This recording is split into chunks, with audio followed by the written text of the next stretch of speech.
আসসালামু আলাইকুম। ভারতের প্রধানমন্ত্রী নরেন্দ্র মোদী এবং আমাদের প্রধান উপদেষ্টা ডক্টর মোহাম্মদ ইউনূসের মধ্যে যে বৈঠকটি অনুষ্ঠিত হলো, তারপরে বেশ কয়েকদিন কেটে গেলেও এখন নানানভাবে দুটি প্রশ্ন সামনে আসছে। একটি হচ্ছে বাংলাদেশের বারবার আবেদনের পরেও যেখানে নরেন্দ্র মোদী কোনো ধরনের কোনো সাড়া দিচ্ছিলেন না বৈঠকের বিষয়ে প্রধান উপদেষ্টা ডক্টর মোহাম্মদ ইউনূসের সঙ্গে, সেখানে কার আঙুলের ইশারায় অথবা কোন তৃতীয় শক্তির প্রভাবে তিনি বৈঠকে বসলেন?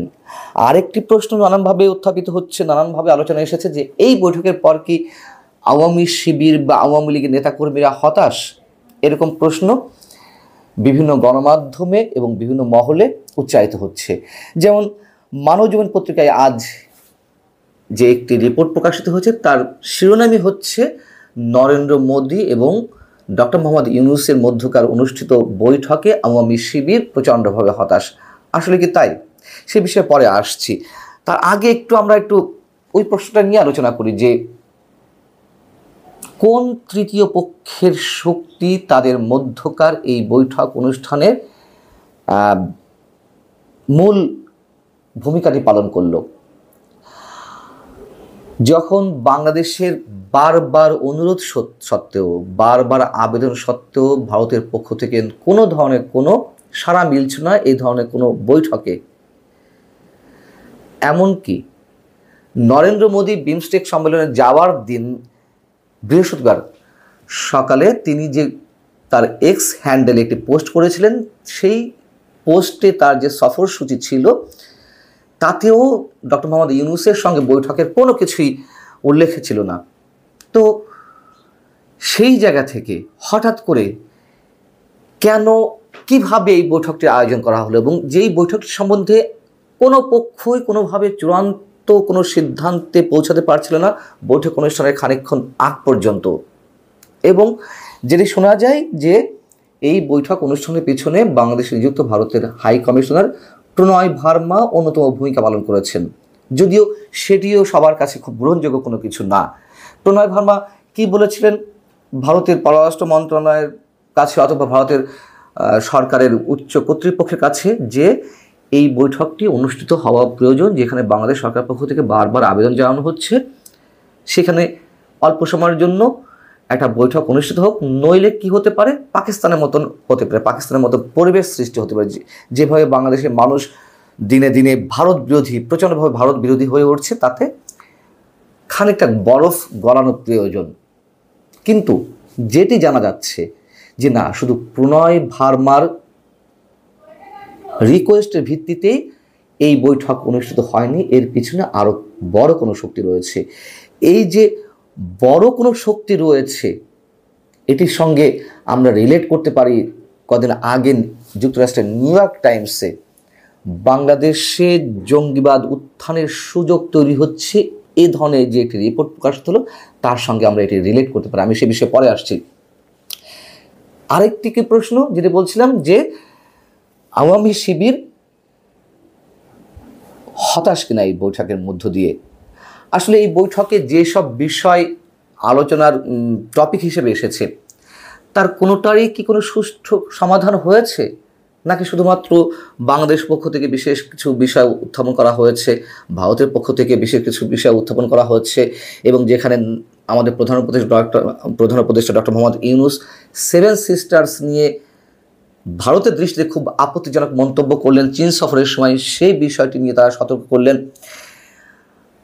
আর আমাদের পক্ষ থেকে কিছু বিষয় উত্থাপন করা হয়েছে তো, এবং এর মধ্যে সবচেয়ে ইম্পর্টেন্ট যে বিষয়টি মানুষের কাছে হয়ে উঠেছে তা হচ্ছে শেখ হাসিনার প্রত্যার্পণের যে বিষয়টি, বা শেখ হাসিনাকে বাংলাদেশের কাছে হস্তান্তরের প্রসঙ্গটি। তো কি হয়েছে? আওয়ামী শিবির হতাশ কিংবা উজ্জীবিত হওয়ার মতন কোনটি আসলে আমাদের সামনে উদাহরণ হিসেবে দাঁড়াচ্ছে? কালের কণ্ঠে, বাংলাদেশের পত্রিকা কালের কণ্ঠে আজই একটি কার্টুন প্রকাশিত হয়েছে। সেখানে দেখা যাচ্ছে যে নরেন্দ্র মোদী একটি চিঠি পড়ছেন, যেখানে লেখা রয়েছে যে শেখ হাসিনাকে ফেরত দেওয়া হোক, আর পেছন থেকে শেখ হাসিনা উকি মেরে বলছেন যে আবহাওয়া এখন কেমন, টুক করে ঢোকা যাবে তো। এই কার্টুনটি আমার কাছে চমৎকার লেগেছে, চমৎকার। দুদিক থেকে এটি বিশ্লেষণ করা যেতে পারে। তার মানে একদিক থেকে আমরা বলতে পারি যে আসলে বাংলাদেশ তার বিষয়গুলো উত্থাপন করেছে, করার দরকার করেছে, কর্ণপাত করার বিষয়টি ভারতের। নরেন্দ্র মোদী শুধুমাত্র চিঠিটা পড়ছেনি। যদি নেগেটিভ কিছু হতো তাহলে শেখ হাসিনা আর ওইভাবে জিজ্ঞেস করতেন না যে আবহাওয়া কেমন, টুক করে ঢোকা যাবে তো। আবার অন্যভাবেও করা যায় যে সন্দিগ্ধ অবস্থায় আছে, তিনি আসলে কি করবেন বুঝে উঠতে পারছেন না, বা মোদি কি করবেন সেটাও এখন বলা যাচ্ছে না। দুদিক থেকে বাস্তবতা হচ্ছে আওয়ামী লীগের নেতাকর্মীরা হতাশ কিনা, এটা সত্য কথা যে আমার নিজের কাছেও অনেক ধরনের ফোন এসেছে আওয়ামী লীগের নেতাকর্মীদের। অনেকেই জানার চেষ্টা করেছেন বিভিন্নভাবে যে আসলে বৈঠকটি অনুষ্ঠিত হচ্ছে কিনা, মানে বৈঠক অনুষ্ঠানের আগে তারা খুব চিন্তায় ছিলেন, এবং এমন একটি ভাব বোঝা যাচ্ছিল যে যদি বৈঠকটি অনুষ্ঠিত হয় সেটি তাদের জন্য ডিসক্রেডিট এবং তাদের জন্য হতাশার। দেখুন, আগে বলেছি, এবং বিক্রম সিং ভারতের পররাষ্ট্র সচিব তিনি নিজেই, বিক্রম মিশ্রি তিনি নিজেই বিষয়টি অনেকখানি খুলাসা করে দিয়েছে। তিনি মন্তব্য করেছিলেন যে হ্যাঁ, শেখ হাসিনা প্রসঙ্গটি উঠেছে, এই বিষয়ে কোনো মন্তব্য করতে চায় না। তার মানে ভারত যে অবস্থানে ছিল সেখানেই আছে, কোনো ধরনের নরণচরণ হয়নি। আর হতাশ না হওয়ার আমি মনে করি আরও একটি কারণ আছে, যেটি বলছিলাম।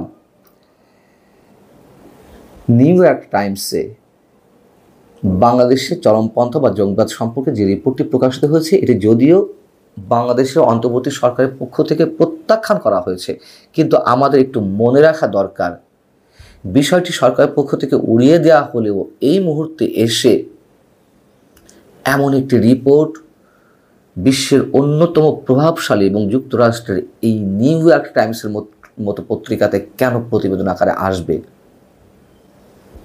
ভারত কিন্তু নির্বাচনের কথা উল্লেখ করেছে ওই বৈঠকে, এবং ইনক্লুসিভ নির্বাচনের কথা উল্লেখ করেছে।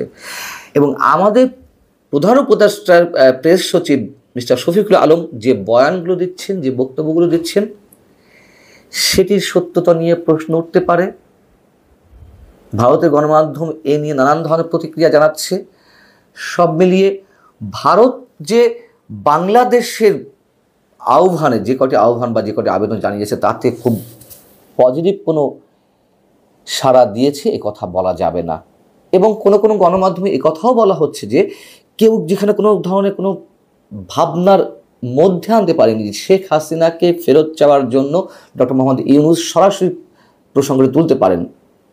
এর আগে যে চিঠিপত্র দেওয়া হয়েছে, নানানভাবে জানান দেওয়া হয়েছে ভারতের কাছে শেখ হাসিনা প্রসঙ্গে, ওই পর্যন্তই যথেষ্ট। এরপরে ডক্টর মোহাম্মদ ইউনূস যে আলোচনায় বসে সরাসরি নরেন্দ্র মোদীর সামনে এই বিষয়টি তুলবেন, এটি ধারণার বাইরে ছিল। কেন এই কথা বলে ডক্টর মোহাম্মদ ইউনূসকে ছোট করা হচ্ছে কেন?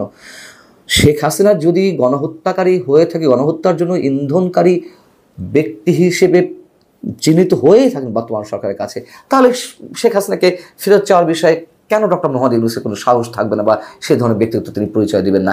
এই ধরনের কথা যারা বলছেন তারাও ডক্টর মোহাম্মদ ইউনূসকে ছোট করছেন।